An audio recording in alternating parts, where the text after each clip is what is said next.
नमस्कार, मेरा नाम अरुण कौशिक है। इनकाउंटर विद अरुण कौशिक में आज हम बात करेंगे उस शख्स के बारे में। कहा जाता है कि जिसने शिवसेना प्रमुख बाल साहब ठाकरे की सुपारी ली थी। अबू सालेम के कहने पर जिसने बाल ठाकरे को मारने की सुपारी उठाई थी, उस शख्स का नाम है राजेश इग्वे। बता दें कि राजेश इग्वे जो है मुंबई के गोरेगांव में पला बड़ा, पुलिस में कांस्टेबल था। उसके बाद जब पुलिस में उसकी भर्ती हुई, काफ़ी मेहनत से वो आगे बढ़ा। उसने जो बड़े अधिकारी थे, अपनी मेहनत के बल पर उसने बड़े अधिकारी थे उनका दिल जीता। कमांडो ट्रेनिंग के लिए उसे भेजा गया, लेकिन कुछ बुरी आदतों की वजह से राजेश इग्वे थोड़ी लाइन से भटक गया, जिसके बाद उसे एलए में ट्रांसफ़र कर दिया गया। जो एलए यानी जो डिपार्टमेंट है मुंबई पुलिस का एलए, वहाँ एक तरह की पनिशमेंट पोस्टिंग कह सकते हैं आप, वहाँ उसे भेजा गया। इसके बाद उसकी ड्यूटी लगी थी जेलों से कैदियों को कोर्ट में लेके आने के लिए जब पेशी होती हैं, और वहाँ से वापस ले जाने के लिए। ये सब होते होते राजेश की दोस्ती जो गैंगवार से जुड़े हुए लोग थे, खासकर डी कंपनी से जो लोग जुड़े हुए थे, दाऊद इब्राहिम गैंग से जुड़े थे, उनके साथ में उसकी दोस्ती हो गई। उनको फेवर करने लगा और दोस्ती बहुत ज़्यादा हो गई। तभी मुंबई पुलिस कमिश्नर अमरजीत सिंह सामरा, उन्हें इस बात की खबर लगी कि मुंबई पुलिस के कई ऐसे अधिकारी हैं जो अंडरवर्ल्ड के पेरोल पे काम करते हैं। उन्होंने अपने जो सीआईडी डिपार्टमेंट था उसने कहा कि एक लिस्ट तैयार की जाए जो अंडरवर्ल्ड के लिए काम करते हैं। उसके बाद करीब 150 लोगों की लिस्ट तैयार की गई, जिसके अंदर कांस्टेबल भी थे, जवान भी थे, सब इंस्पेक्टर भी थे, इंस्पेक्टर लेवल के भी थे। तो उन सबको सस्पेंड कर दिया गया और कई लोगों को डिसमिस कर दिया गया। कुछ ऐसे भी थे जो वापस कोर्ट में गए, कोर्ट से लड़े और डिपार्टमेंट में वापस आ गए। लेकिन जो राजेश इग्वे था, ये डिपार्टमेंट में फिर वापस नहीं आया, क्योंकि उसके लिए दूसरा रास्ता खुला हुआ था। राजेश इग्वे ने अंडरवर्ल्ड के जो लोग थे उनसे संपर्क किया और वो अंडरवर्ल्ड का एक बहुत ख़तरनाक शूटर बन गया। उसने अबू सालेम का जो गिरोह था वो ज्वाइन किया था, और अबू सालेम का जो सबसे ख़ास शूटर था सलीम हड्डी, उसके साथ में ये काम करता था। राजेश इग्वे धीरे धीरे अंडरवर्ल्ड में बहुत तेज़ी से आगे बढ़ रहा था, क्योंकि उसे मालूम था किस तरह से टारगेट को किस तरह से उसको फील्डिंग लगानी है, किस तरह से टारगेट को अचीव करना और किस तरह टारगेट को ख़त्म करना है। आपको बता दें कि राजेश इग्वे इतनी बेरहमी से मारता था कि सामने वाला जब भी खबर जाती थी तो घबरा जाते थे। तो इसीलिए बहुत तेज़ी से ऊपर आया और शूटरों की जो फहरिस्त थे उसके अंदर बहुत तेज़ी से उसका नाम आया। सबसे बड़ा केस जो सबसे पहले आया था राजेश इग्वे का, वो था अबू सालेम के साथ में मिलने के बाद, जब दाऊद ने अबू सालेम को जिम्मेदारी दी थी कि बॉलीवुड और बिल्डर लॉबी के ऊपर प्रेशर जमाना है। तो प्रदीप जैन नाम के बिल्डर थे, प्रदीप, जिसके ऊपर अबू सालेम आज भी सज़ा काट रहा है। उस मार्च 1995 की बात है जब प्रदीप जैन को उसके ऑफिस के अंदर घुसकर गोलियां मारी गई। कहते हैं कि राजेश इग्वे ने वो जो टीम थी उसे लीड किया था, और कहा जाता है कि कम से कम 10 से 15 गोलियां उसे मारी गई थी। बहुत बेरहमी से मारा गया था ताकि अंडरवर्ल्ड की जो दहशत है वो कायम हो सके, अबू सालेम का जो दहशत है वो बिल्डर लॉबी पे कायम हो सके। इसके बाद ताबड़तोड़ कई 2-3 बिल्डरों को उन्होंने टारगेट किया राजेश इग्वे ने और उन्हें मारा। इसके बाद कुछ फिल्म के लोग थे, जावेद सिद्दीकी, उनके ऊपर भी राजेश इग्वे ने ही हमला किया था। इसके साथ ही अंडरवर्ल्ड में डी कंपनी का वर्चस्व भी बढ़ रहा था, और इसके साथ साथ अबू सालेम की जो पैंट थी वो भी बढ़ती जा रही थी, और अबू सालेम का खौफ वो भी बढ़ता जा रहा था। लेकिन जो राजेश इग्वे के ऊपर सबसे बड़ा आरोप लगा, वो आरोप लगा था शिवसेना प्रमुख बाल ठाकरे को जान से मारने का, उनके सुपारी उठाने का। उसके बाद जब ये मेरे ख्याल से 27 नवंबर की बात है, 27 नवंबर 1995, राजेश इग्वे का मुंबई पुलिस ने इनकाउंटर कर दिया, क्योंकि उसने बाल ठाकरे की सुपारी उठाई थी। कुछ लोगों का ये कहना था कि उसने सुपारी नहीं उठाई थी, उनके परिवार वाले थे, उनका कहना था कि उन्होंने सुपारी नहीं उठाई थी। इस पूरे मसले पर राजेश इग्वे की जो प्रोफाइल है उसके ऊपर बात करने के लिए हमारे साथ राजेश इग्वे के बड़े भाई हैं, नाम है जितेंद्र इग्वे, लोग इन्हें प्यार से जीतू इग्वे के नाम से जानते हैं।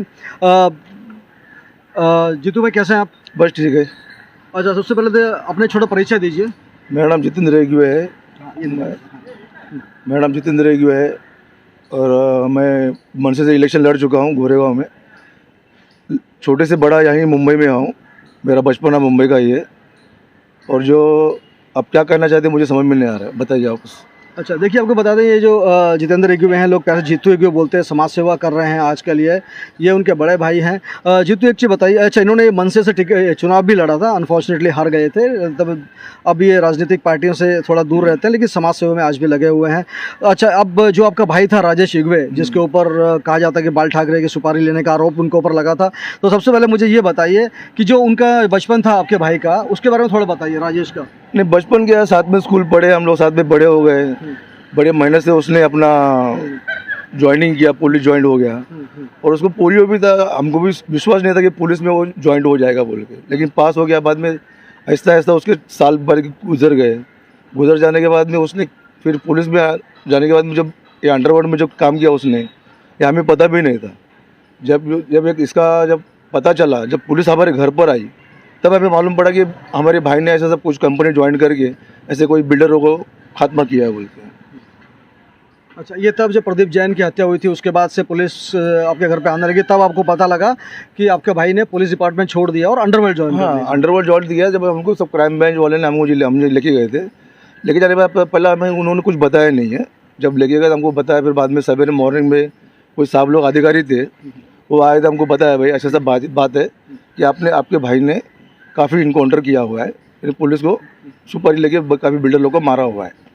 तो हमने उनको एक ही जवाब दिया, भाई पुलिस वाला है, हमें तो कुछ मालूम नहीं है, आपका डिपार्टमेंट का आदमी, आप देख लो, अगर ऐसा किया है तो आप उसको सख्त से सख्त सजा दे दो, उसमें हमारा कोई लेन देन नहीं उसके अंदर। बस इतना बोल के हमको छोड़ दिया। लेकिन हमको आना जाना पड़ता था। जब लास्ट टाइम जब उसकी खबर पड़ी पेपर में कि बाबा इसका इनकाउंटर हुआ है और बाला साहब ठाकरे की सुपारी देने आया हुआ है, तो हमें भी एक बात को दुख हो गया कि बाला साहब ठाकरे की सुपारी लेना बोला तो कोई खाने की चीज़ नहीं है। पूरा महाराष्ट्र, पूरा वर्ल्ड, पूरा इंडिया उसको मानता है, तो उसकी सुपारी कौन लेगा। जैसे पाकिस्तान देश को उन्होंने बोला है कि बाबा ये बाबरी मस्जिद की ईंट मैंने तोड़ी है। कोई माइकल अल हिंदू के उस टाइम पे बहुत दंगे चल रहे थे, लेकिन एक ही आवाज़ थी बाला साहब ठाकरे की। तो उस आदमी तक हिम्मत करना बोलो तो ये तो मुश्किल था। हमको भी वो बात का दुख हो गया। लेकिन कुछ दिन के बाद में पुलिस ने भी वो सब क्लियर कर दिया कि बाबा ये बाला साहब ठाकरे की सुपारी हुआ नहीं है, ये बाबा शूटर था, ये इनकाउंटर में मारा गया। हमने उसे रोकने की कोशिश की थी, मर गया हमारी गोलियों से। अच्छा, जब राजेश एग्यू जब घर पे नहीं आता था तो कहाँ रुकता था, कुछ पता लगा आप लोगों को? आप बोलता था हम लोग 24 घंटे ड्यूटी हो, ये ले 4 में था किधर अंधेरी में, तो बोलता था 24 आवर्स ड्यूटी रहता है, कभी आता कभी जाता था, सवेरे रात में आता था, कभी सवेरे निकल जाता था। ऐसा कुछ उसका ठाव ठिकाना नहीं था काम का, लेकिन घर पे आता था बराबर सोने के लिए वो। बाकी उसे रहना किधर, ठिकाना किस तरह से कुछ मालूम रहता नहीं था। अच्छा, आप लोगों को मतलब पता ही नहीं लगा कि कब उसने पुलिस फोर्स से कब उसने निकाल दिया गया, कब उसने अंडरवर्ल्ड ज्वाइन कर दिया? पता ही नहीं चला हमको। पता कभी चला जब उसका जब कुछ ओपन हो गया, उसके बाद जब पुलिस हमारे पास क्राइम ब्रांच वाले आए थे, पुलिस वाले भी आए थे, तभी हमको मालूम पड़ा कि बाबा ये चीज़ ऐसी हुई है। तो हमको भी शौक लगा उस चीज़ की, हमने भी उसका खुलासा कर दिया कि बाबा ये सब बात की चीज़ को हमको मालूम नहीं है। पुलिस ने भी हमारा वेरिफिकेशन किया, क्राइम ब्रांच ने वेरिफिकेशन किया, तो वो लोग भी समझ गए कि बाबा ये परिवार को किसी को भी ये चीज़ को मालूम नहीं है। वो जो काम करता है वो किसी को मालूम नहीं, उसका उसको ही मालूम है। पुलिस की तरफ से कोई हरियाणी परेशानी की? हाँ, थोड़ा पहले शुरुआत तो परेशानी होगी। इतना बड़ा जब कांड किया है, एक पुलिस वाला रह गया, ऐसा गलत काम करके अगर हो रहा है तो उनको क्या सोचा रहेगा कि बाबा इसमें कोई लोग इन्वॉल्व रह गया, फैमिली में कोई इन्वॉल्व रहेगा। काफ़ी हम लोग परेशान हो गए उस टाइम पे, थोड़ी परेशानी हो गई, लेकिन फिर भी पुलिस वाले ने हमको कोऑपरेट किया, हमने पुलिस वालों को कोऑपरेट किया, बात खत्म हो गई। जब खबर आई तो हमको ज़रा अफसोस हो गया, हमने बॉडी लेने से भी इनकार किया था। जब अब तावड़े पुलिस स्टेशन गए थे तो हमको पुलिस वाले आए थे, गोरेगांव वाले हमारे, वो तुम्हारा ऐसा सब बात हो गया, बॉडी लेने के लिए जाओ।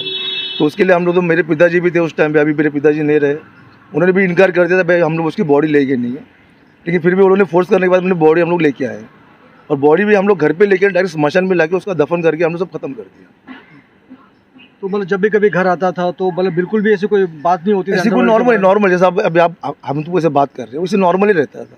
एरिया में भी सब लोग परेशान हो गए, पूरा गोरेगांव परेशान हो गया कि भाई ये बंदा ऐसा कैसा ये हो गया बोलते, इसका इनकाउंटर हो गया। किसी से बात ही नहीं करता था वो अपने अपना ड्यूटी देखता था, वो घर देखता था, और ना किसी का कोई झगड़ा ना कुछ नहीं, ऐसा कभी उसका सुनने भी नहीं आया, नहीं ना गोरेगांव वाले को, ना हमको सुनने आया।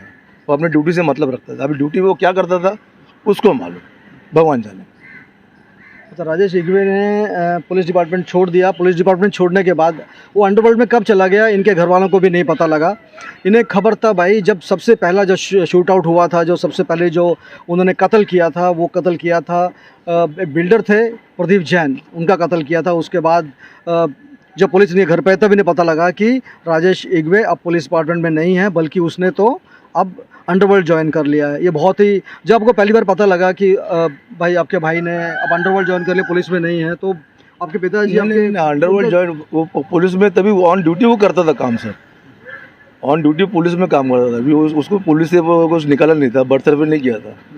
पुलिस का कहना ये था कि भाई ऑन ड्यूटी पे ही था, ये ऑन ड्यूटी पे काम करता था। अच्छा, जब जब उसके कोई साथीदार पकड़े गए तभी जब उसका जब नाम आया तो पूरे पुलिस वाले भी खुद हैरान हो गए, मुंबई पुलिस भी हैरान हो गई, भाई हमारा एक पुलिस वाला रह के ऐसा काम करता है। तब उनको शौक लगने के बाद में वो हम लोग को ऐसा सब पूछने लगे, ऐसा सब बातें बोल के। जब उन्होंने उस टाइम पे देखा, उसकी शादी भी हो गई थी, शादी हो के 20 दिन हो गया था, और जब उसका जो खुलासा हो गया तो पुलिस वाले आने के बाद हमको मालूम पड़ा। उन्होंने घर की कंडीशन भी देखी है।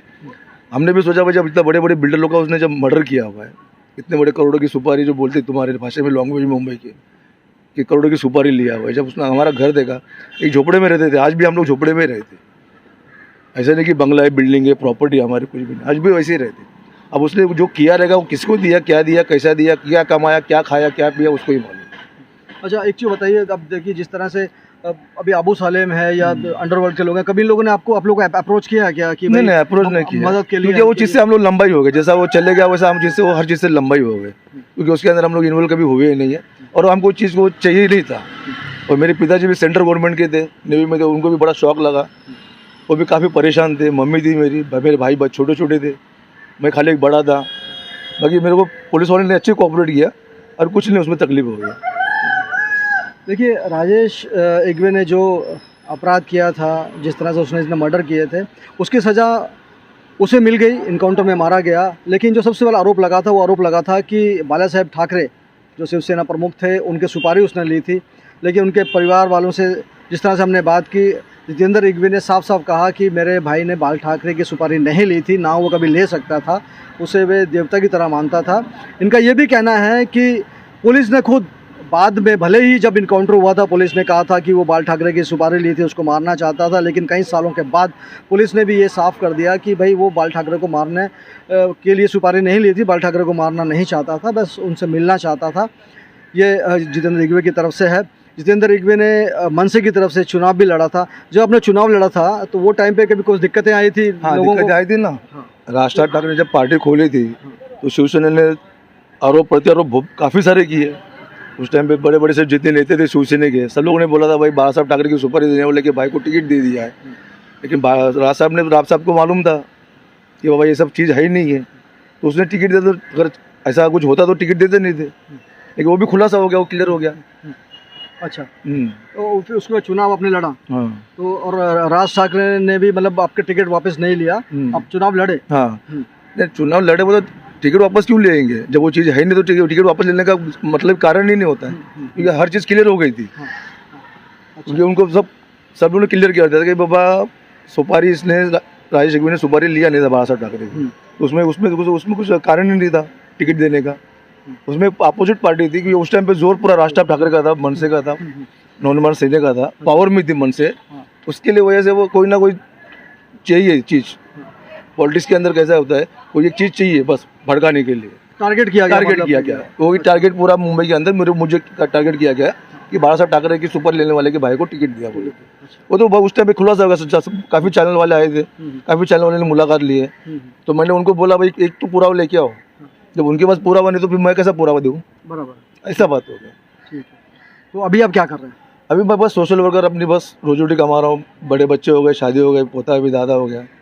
अच्छा, अब देखिए जब आपका भाई अंडरवर्ल्ड में गया, जब बाद में आपको पता लगा, अभी जो नई पीढ़ी है तो उसके लिए आप क्या सीख देना चाहेंगे?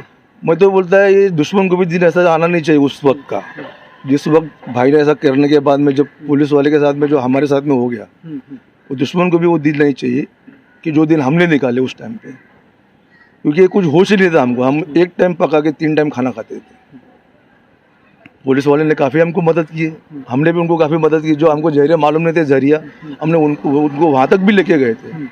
उस टाइम पे तुम्हारे क्या वो जॉइंट से राकेश मारे भी थे, शिवानंद साहब भी थे, और जो उस टाइम पे क्राइम ब्रांच में 7 नंबर में यूनिटी में नेड़कर केड़कर साहब थे, सोहेल बुद्धा साहब थे, ये सारे काफ़ी सालों ने हमको कोऑपरेट किया। हाँ, मेरा यही कहना है कि लोगों से, बाबा ये चीज़ से अच्छा उससे जब भीख मांगे खाएला अच्छा रहेगा, कि ये चीज़ में गद्दारी, तुम देश से गद्दारी कर रहे हो, देश के साथ गद्दारी करो, इसका मतलब तुम अपने माँ के साथ गद्दारी कर रहे हो। बिल्कुल सही बात है, बिल्कुल सही बात। ये सब चीज़ होना नहीं चाहिए, और हमने वो चीज़ को ध्यान दिया नहीं, बाद में कान पकड़ लिया, बस भाई तुम तुम्हारा हम हमारा। बहुत बढ़िया। देखिए, साफ तौर पर राजा इगवा के भाई हैं जितेंद्र इगवा, इन्होंने ये कहा कि अगर अपराध की जो रास्ता है, अपराध की दुनिया का जो रास्ता है, उसका अंत या तो जेल की कोठरी में होता है या फिर गोली, तो इसलिए बेहतर है कि आप इस रास्ते से दूर रहें। बेहतर है एक अच्छे नागरिक जिएं, अपनी जिम्मेदारी समझें और देश के एक अच्छा नागरिक बने। तो ये था आज का इनकाउंटर। नए इनकाउंटर के साथ जल्द फिर हाजिर होंगे आपके साथ। अरुण कौशिक को दीजिए इजाज़त।